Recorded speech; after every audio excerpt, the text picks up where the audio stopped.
Could you join me in welcoming Mark Rose?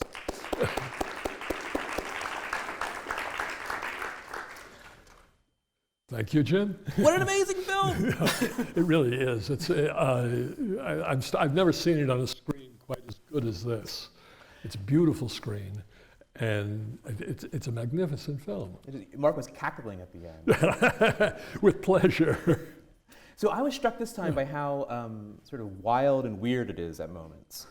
So it's this kind of, I don't know, controlled, slow burn of a film, and then suddenly it erupts, right? So you have that sort of cacophony after the play within the play, right? And then at the end, you have that long, extended, tense duel scene, and then suddenly Hamlet is leaping onto Claudius. Like we have these sort of wild eruptions of action.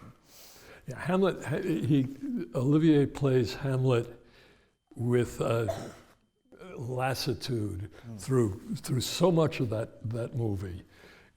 He's doing the melancholy Dane, and he's also, I mean, there's a Freudian reading here, maybe we'll get to, but he's doing that, we'll get to it. And then all of a sudden, that last moment, he goes up the balcony, which, I mean, it's Olivier's invention, and then he leaps 14 feet. And it's a 14-foot leap, and actually Olivier did it himself. Everybody told him, do not do that leap. You get a double to do a leap like that. You could really hurt yourself. You could really be out of it for the rest of the film. And he insisted, he was a very physical actor, he insisted on doing the leap himself, and they convinced him to shoot it, the last shot of the actual shooting. In case he hurt himself, they'd still have a film at the end. The Claudius, on the other hand, got a double. That's a stand-in, and the Claudius double got knocked unconscious in the leap. Olivier made it okay. Oh, that's fantastic. Which is amazing. I mean, it's a cute little bit about the film, but it's astonishing that he actually did it. Yeah, and so that wild moment is, of course, completely controlled. They waited till the last minute so they capture that. That's fantastic. That kind of limpness that then gets contrast. Well, the way you describe the sort of staging of that final moment brings us to Olivier as the director, directing himself in this role. Now, this series is, Shakespeare in film, and I think it will be difficult to come up with a more influential figure than Olivier when talking about Shakespeare in film. And this period, this sort of moment in time, there's about he does 3 Shakespeare adaptations that he not only stars in, but directs and produces. In a space of about 10 or 11 years? It's about that. The first of them is Henry V, which I think it's 1944. It's the end of World War II. And if you've seen that movie, it's totally different from this, his conception. It's shot outside. It is heroic. It's filled with action. It's got wonderful wide field battle scenes, and it's in color. And of course, it's celebrating in the end of World War II, or close to the end, when Britain, England really needed some celebration. It's celebrating things then. Then he flips around, and he does this Hamlet in black and white, not in color. It's almost all interiors. It's this empty, claustrophobic, echoing, very few people around, set in the castle. And so it contrasts totally with the Henry V. And his look, he was a physical actor, and he made himself, he said it at one point in a biography that he works from the outside in, and also that he has to be in makeup or in a costume to have a character. So here he makes himself blonde. Olivier wasn't blonde. He makes himself blonde, and so he makes himself into something he's not, a kind of Danish prince. Then, if you think of the third, the great three that he does and directs, produces too, I think himself, is Richard III, which comes after this. And if you know the Richard III, if you don't run, do not walk, see the Richard III. Now, he's physically completely different. He plays it with, he's made himself a false nose. He plays it almost like a vampire with a great black costume. And he creates for himself a voice that's very thin, very nasal, very high. He often creates different voices. And it's a very thin, nasal voice that when asked, I think he said he modeled it on a country vicar. His father actually was a country vicar. He modeled it on a country vicar, high and prissy. And that's his Richard III. Those three that he acts in, produces, directs, and William Walton does the music on all three of them. And this is Walton as well. Those three are a brilliant little body of work. And as you say, so incredibly different from each other, as if he's trying to sort of one up himself each time. Yes, yeah. So here, coming off of the 44 World War II Henry V that is so heroic and colorful and cast of thousands, as you say, we get this mood piece almost. The Walton score sort of adds that, almost feels like a Bernard Herrmann score or something. It has that kind of. Could we talk about this film as film? You were talking about the sort of physicality of Olivier in the performance, his sort of nimbleness here. I was thinking as I was watching it that the camera's nimbleness kind of echoes him. The camera is almost character. Yeah. In this, the way the camera, it starts before the film proper starts. The way the camera moves and moves around this castle. You can't map the castle, by the way. It does not rationalize. People have tried to do that. It does not work. There is no there. It's not really a castle. And the camera moving up and down stairs, moving up to the tower, moving around and stopping repeatedly and suggestively at that big canopied bed. In the opening sequence, you get the camera coming around and coming down, and you see that bed way off in the distance, and then you come up on the bed, and at the end again, you come to the bed. Well, the bed. The bed. We're going to talk about this bed. The bed, yeah. The bed is going to figure. But so we have this kind of, this mood piece, as you say, the camera moving in and out. You've described it as sort of taking on the qualities of sort of film noir. So 40s, we have things like the Maltese Falcon, 41, The Big Sleep a little bit later. And in this 48, sort of adopting some of those practices and motifs. So what is he doing with film noir on this? I think he's using it in part in large part for mood. Here he wants to establish this mysterious mood, and he uses some of the techniques. Some of the techniques include the voiceover, include the way, I don't know if you notice that the film actually starts with Hamlet on the bier being carried to the top of the tower, and then at the end we're going to get Hamlet on the bier carried to the dead Hamlet carried on the bier to the top. So of the whole thing is retrospective. So it makes yeah. the whole film, in effect, in some sense, a flashback, Right. and that's film noir, as of course the voiceover, and here the voiceover, particularly in the soliloquies, where the way Olivier does it with voiceover, and then every once in a while speaking out loud as if he can't contain himself, he bursts out with it.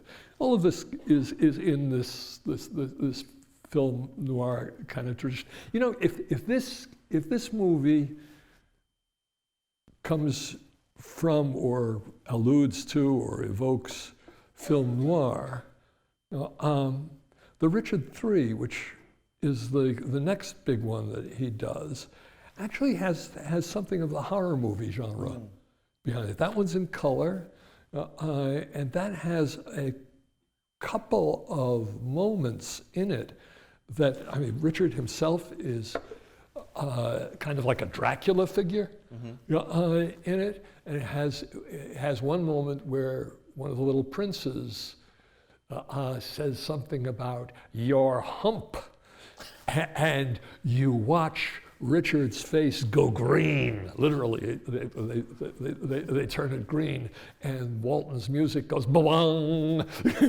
and it's horror movie stuff, is what it is. Satan, yeah, it's horror movie stuff.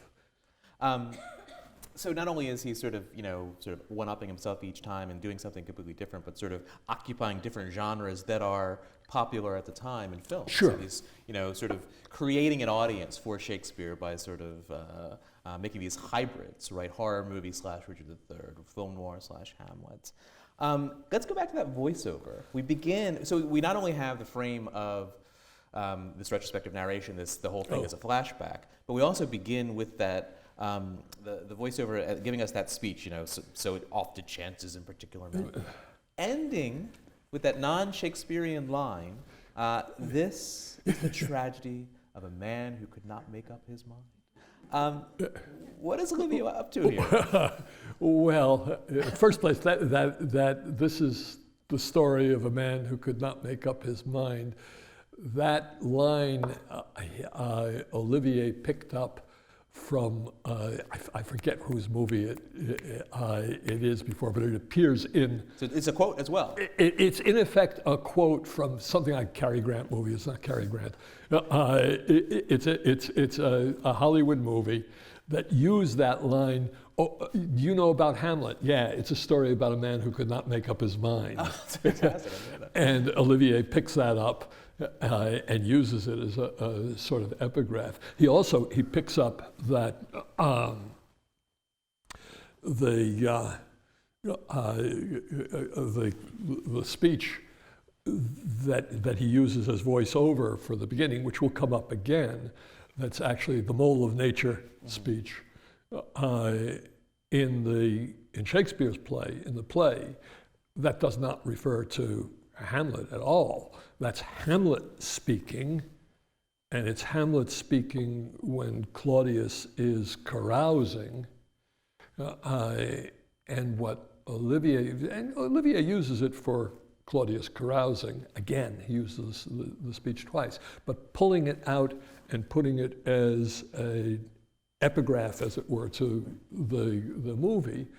The mole of nature, the secret fault, the thing that's wrong, becomes the thing that's wrong with Hamlet. And the thing that's wrong with Hamlet is also the thing in this movie, I don't know what, if anything, is wrong with Hamlet. The thing, I never met the man. The thing that's wrong with Hamlet in this movie is also related to that bed, right, that you see. Right. There's a history behind this. Well, let's get. So this is a very particular adaptation of Hamlet. It's a very particular adaptation, and a hugely influential one. Let's talk about that. Yeah, okay. Well, to talk about that, you have to talk where the concept of this version of Hamlet comes from in the first place, and you also have to talk then what Olivier does about it, how he changes, cuts the script and changes the script. Where it comes from for a start, it comes from the production that Olivier did with Tyrone Guthrie directing at the Old Vic Theatre almost a decade, I don't remember the exact year, but it's almost a decade before this movie. They did a production of Hamlet, and in order to work out that production, they thought, let's make the relationship between, this is collaboratively between Guthrie and Olivier, let's make the relationship between Hamlet and Gertrude be the core of the play. And they had heard of Ernest Jones. Ernest Jones was a British psychiatrist who was a disciple of Freud's and biographer of Freud. And early, about 1910, I think, Jones had written a scholarly essay about Hamlet and the Oedipus complex. And in fact, I think that Freudian scholars, even today, would say that Freud was more thinking of Hamlet when he was developing the idea of the Oedipus complex than he was thinking of Oedipus. In any case, Jones, picking up on what Freud says about Hamlet, developed an essay, I can explain the mystery of Hamlet. And the mystery of Hamlet is that Hamlet really wants to marry his mother, do what Claudius has done. Therefore, Hamlet, since he wants to do exactly what secretly wants, subconsciously wants to do what Claudius has done, Hamlet cannot kill Claudius. Is constrained from killing Claudius, because to kill Claudius would be, in a sense, to kill himself. And that's the nugget. They went and they interviewed Ernest Jones, thought this is a great idea for a production of Hamlet, and they produced Hamlet at the Old Vic that way.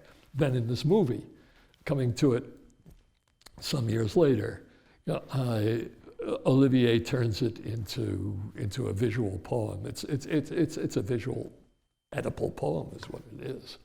And it's still, I've heard people laughing at the sort of long kiss at the beginning. It's really striking how intent they are on pushing this particular reading in this film. And it was hugely influential.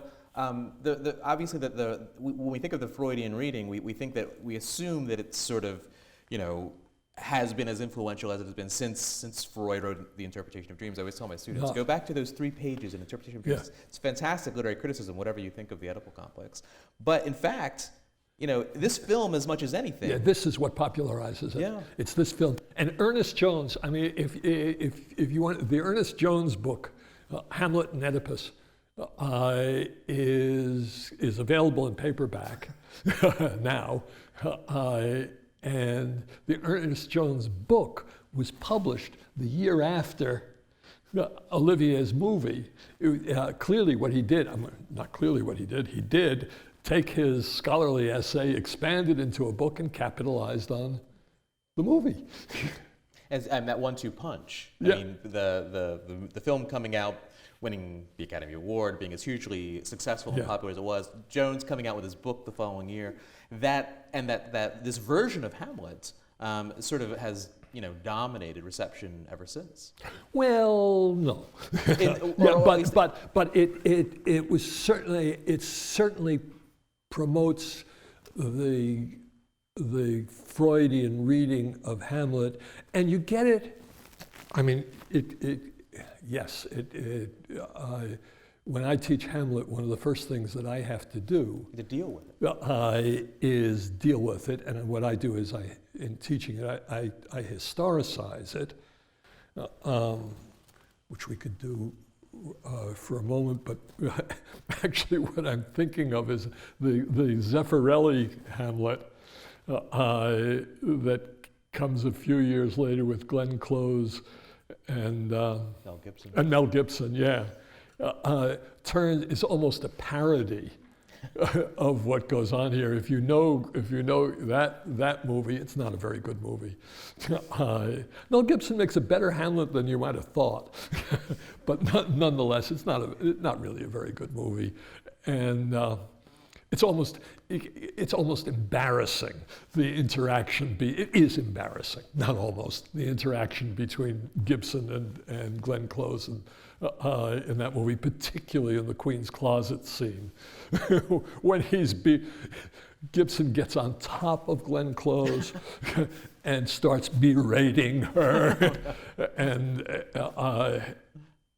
actually, when I teach this, and when I do teach it, one of the first things that I like to do is evoke the Freudian reading in order to historicize it and open it up. And I often show a clip from the Zeffirelli, and almost always the class will break out in laughter. Right. When you get that, and that's helpful, because that tends to kill it. Well, yeah, it does. It kills it. It's not so much that it kills it; it denaturalizes it. Right. It means this is not what Hamlet must be about, and the only thing that Hamlet must be about. And then you want to historicize where that thing comes from. It doesn't only come from Ernest Jones. It doesn't only come from Freud. It comes. Something like this reading has a considerable cultural history, because it goes at least back to Goethe and the Romantic readings of Hamlet at the end of the 18th and start of the 19th century, when you get Goethe saying Hamlet is a soul too noble to do such a thing as commit an act of revenge, and you get Coleridge picking up Goethe and expanding on it in his lectures on Shakespeare, and talking about Hamlet having an excess of mentality about him, and therefore being unable to act. And Coleridge says rather proudly, this Coleridge stuff he lectured on Shakespeare. He was a professional Shakespeare lecturer, Coleridge. He made his living for a time lecturing on Shakespeare, very popular lectures. And he always liked to say, I think I have a smack of Hamlet about myself. Of course he did. Yeah. So those, the Goethe and the Coleridge and the Romantic reading about Hamlet, the man who thinks too much, that morphs into and blends into this kind of Freudian reading. And the Freudian reading then gets a kind of visualization in this wonderful Olivier movie, in the mystery of the camera tracking. The camera, as I said, is a character there, and it's tracking through this castle, looking for what is at the heart of things. And the thing it comes back to, again and again, is that bed. So we move from, what we might think of as a tragedy about this particular set of circumstances. When we get to the Romantics, it's a tragedy about character. It's all about Hamlet. And in a way, this film is kind of the apotheosis of that version of things, in that not only do we get the Freudian reading, which is a version of the Romantic reading, but much of the play is cut away so that it is only almost a character study. So the film was controversial to a certain extent because of the Freudian reading, but also controversial because of the cuts. It cuts so much. The cuts are enormous. There's a whole political dimension to the script that just is gone from here. There are characters that are related to the political dimension. Most important, Fortinbras. It's Fortinbras who ends the play in Shakespeare's script. Fortinbras is gone from here. The play other character, Rosencrantz and Guildenstern, gone. The gravedigger is reduced to one. There are a pair of gravediggers in the script. The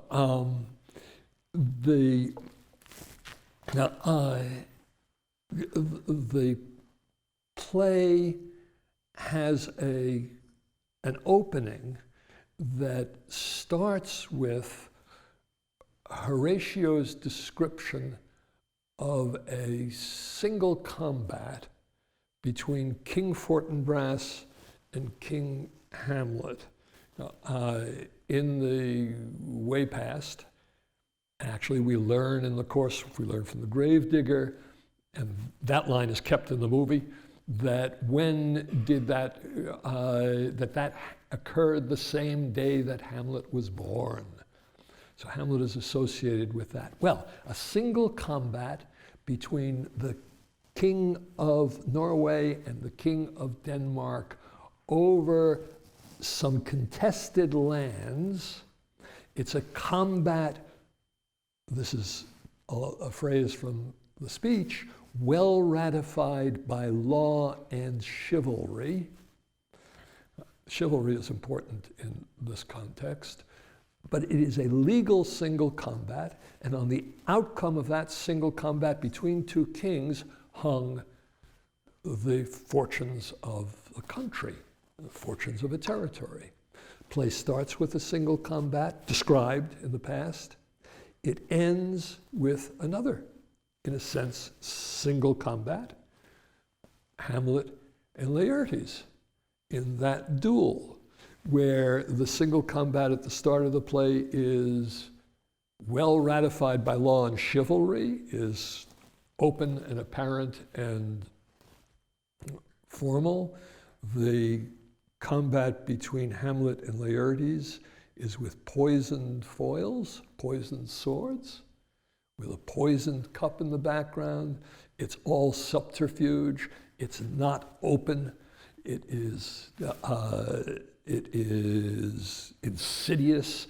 It's a corrupt Renaissance court, is what it is, as opposed to the heroic, chivalric past, King Hamlet, King Fortinbras, in combat in the past. And much of in Shakespeare's play, these echoing moments, the duel at the end and the duel described from the past, are they're the bookends of the play, and they kind of establish the two poles within which the play operates. All of that stuff. That's all gone here. I mean, that whole dimension is gone, and because it relates to the way Olivier is retelling it as a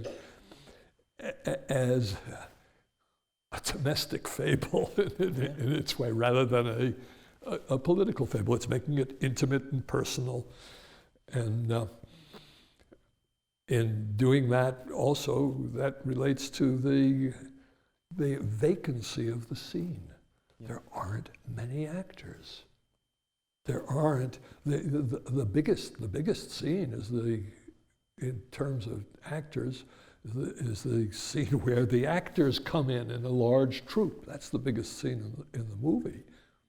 And another thing that he cuts the play within the play. It's not there. It's turned into a little pantomime here. Now, of course, it's a play with language, and all that's significant in the Shakespeare. I'm not at all saying that he is desecrating Shakespeare. That's not my way of thinking of things. But he's taking this difficult, long, in some ways crazy play, and he's remaking it, and he's doing it brilliantly. Yeah, we losing the Denmark-Norway conflict, we lose a sort of entire political realm. We lose a sort of social aspect to the play. Losing Rosencrantz and Guildenstern, we lose a kind of social aspect of the play. Hamlet interacting with people he thought were his friends but become his betrayers.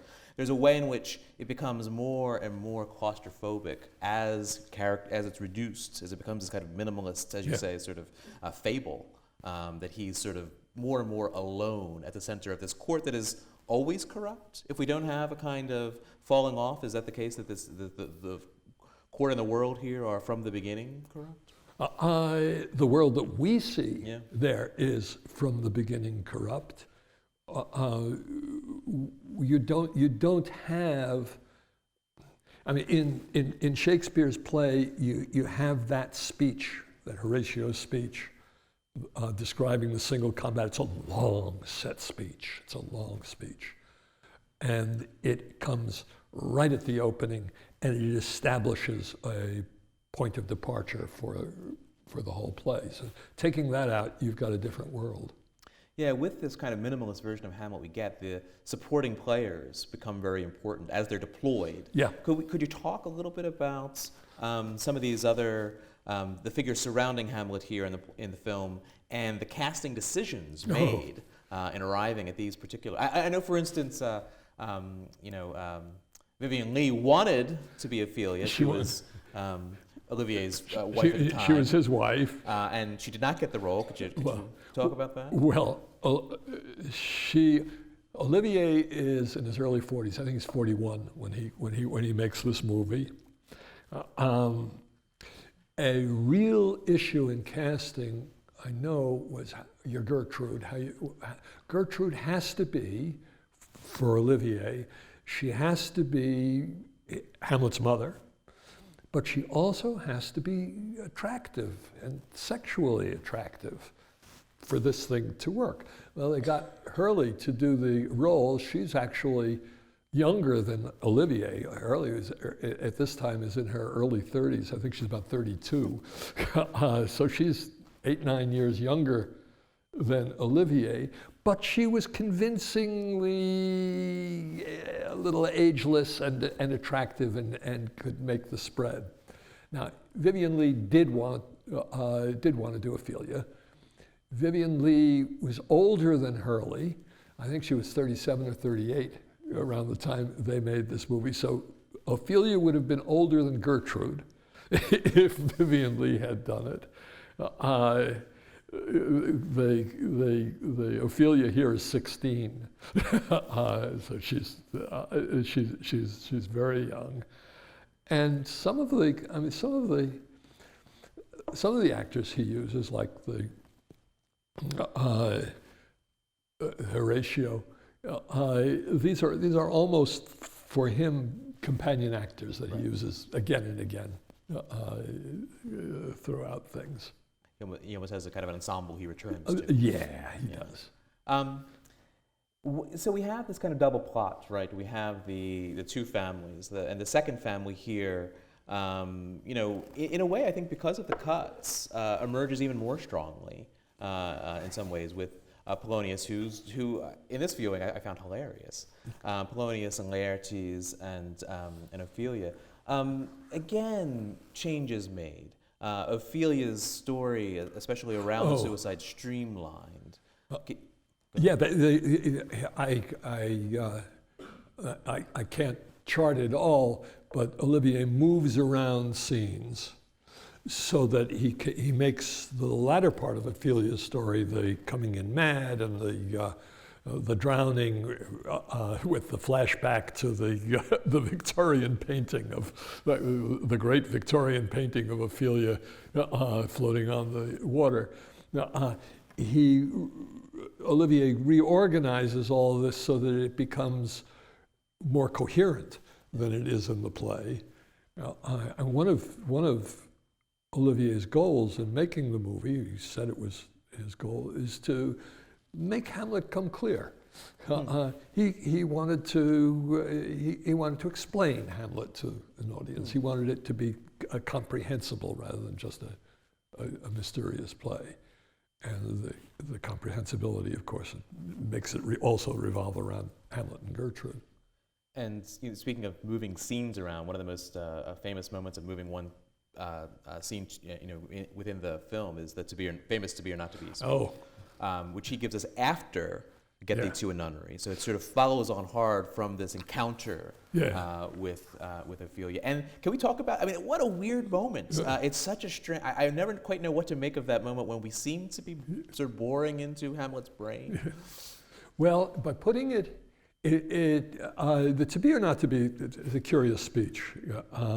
It's the most famous speech in the play. It's the most famous Shakespearean speech, probably. It's a set piece. We can talk about the "To Be or Not to Be" speech. It's very, very interesting from many dimensions. The "To Be or Not to Be" speech, Olivier moves it in the I'm hesitating saying in the play because we have there are multiple versions of the play, and actually the "To Be or Not to Be" moves around amongst the versions as well. But in the usual version of the play that we know, for most of us, the "To Be or Not to Be" speech comes before Hamlet encounters Ophelia and does what is often known as the nunnery speech, the "Get Thee to a Nunnery" scene, comes before. And it comes with Claudius and Polonius hiding behind an arras, observing Hamlet with Ophelia. And what Olivier has done is taken it out of that position, which is the canonical position that it has. And it's curious what it kind of means in that position. In that position, my sense, Hamlet speaks "To Be or Not to Be," that is the question, encounters Ophelia. Claudius and Polonius are observing this behind the arras. The "To Be or Not to Be" speech is conspicuously profound. It is conspicuously profound. And kind of what it suggests is, here are these courtier observer spies, Polonius and Claudius, hiding to figure out the heart of Hamlet's mystery, but Hamlet is deeper than they are. And so whatever else you make of the speech, it says, "I am profound." What Olivier does with it is he takes it away from that nunnery scene.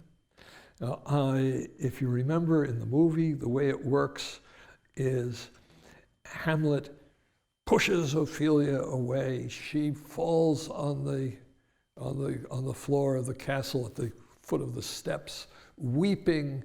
He turns back to her. He looks at her sadly. "Oh, what I have done to her." And then he goes up, and the camera goes up and up and up. Well, we get the little scene between Polonius and Ophelia. "You need not tell us what the Hamlet said. We heard it all." And then the camera goes up and goes up those curving stairs up to the battlements. And now you're on the battlements with Hamlet on the battlements. And there is Hamlet, melancholy, leaning over the battlements, "To be or not to be." And what Olivier does by moving it there is in part make it a reaction to the Ophelia scene. As if Hamlet is wounded, deeply, deeply, deeply wounded by having wounded beautiful young Ophelia this way, as he had to, for multiple reasons we're given to expect. For multiple reasons he had to. And then, of course, he, in that wonderful lassitudinous bit, drops the dagger all the way in. So just along that line, the "To Be or Not to Be" speech, one of the things people want to say about Hamlet is that or want to think about in relation to Hamlet is how successful it is in sort of giving us the illusion of interiority, right? So how does it manage this? You talked for a minute there about sort of, it gives us deep Hamlet, profound Hamlet. How does it give us this sort of illusion of an inner self? Yeah, interiority is really a rhetorical matter. Certainly on the stage, it's a rhetorical matter. An interesting thing about the to be or not to be speech, if you think of it, this is the iconic deep thinking speech, deep personal speech. There's never a personal pronoun in it. There's no I, there's no me. It's all impersonal. Sometimes when teaching it, I do a rhetorical schematic analysis of the speech. If you analyze it, you see that it is a logical rhetorical structure which explores almost in school text fashion two alternatives: to be or not to be. That's to say, to live or to die, to be or not to be. That is the question. And then follows to be or not to be. That is the question whether 'tis nobler in the mind to suffer the slings and arrows of outrageous fortune.